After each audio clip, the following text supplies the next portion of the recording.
واللي كاتب انه نادي الزمالك هيجيب الفلوس منين؟ وحاجة منطق الغالية، نادي الزمالك فيه 55 مليون جنيه فايض في بطل فتاوي.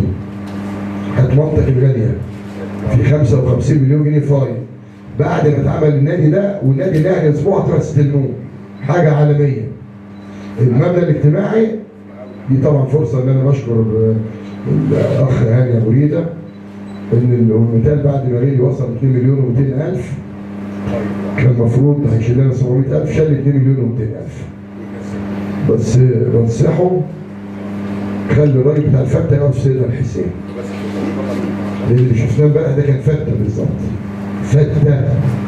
هو مركز معانا ولا مع الاكل والاعلانات والدولار؟ عيب يا باشمهندس المدير الفني النادي لمنتخب مصر يبقى بهذا المستوى الرقيع، ويبقى ولادنا بهذا المستوى السيء. ليه؟ الراجل مش مركز.